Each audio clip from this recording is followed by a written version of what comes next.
So, hello guys! Magandang araw pala sa inyong lahat. It's me, Angie again. So, marami ako nare-receive na messages at nagtatanong sila kung totoo po bang na automatic disable yung kanilang mga Facebook. Ang sagot ko po, yes po. Totoo po yun.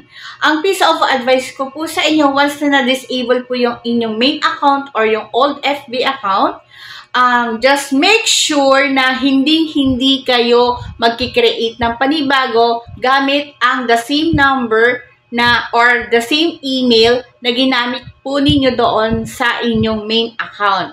All you have to do is bumili kayo ng panibagong SIM card and then registered po ninyo yung inyong number, and then also is gumawa kayo ng panibagong email address at gumamit po kayo ng ibang device.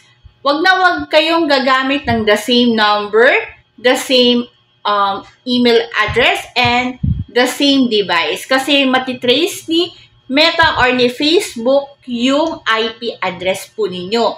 Ngayon, kung gusto po ninyo mag-create ng panibagong Facebook, yun po ang susundin po ninyo. Number 1 is bumili po kayo ng bagong SIM card, and then second is i-register po ninyo yung bago po ninyong contact number, and then third is mag-create po kayo ng bagong email address.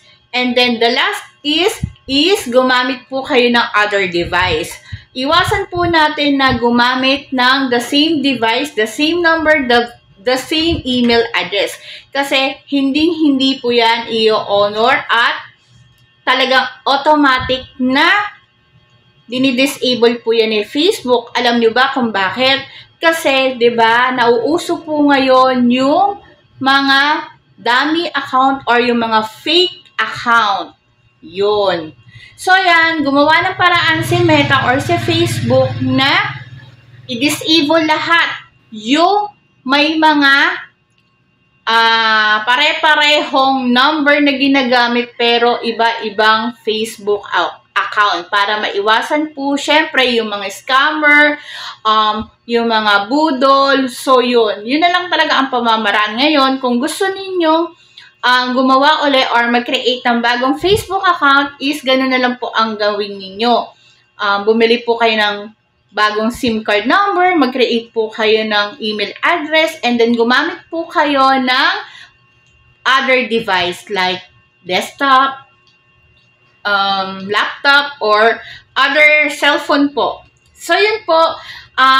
Yan lang po ang aking piece of advice. So, don't forget to subscribe.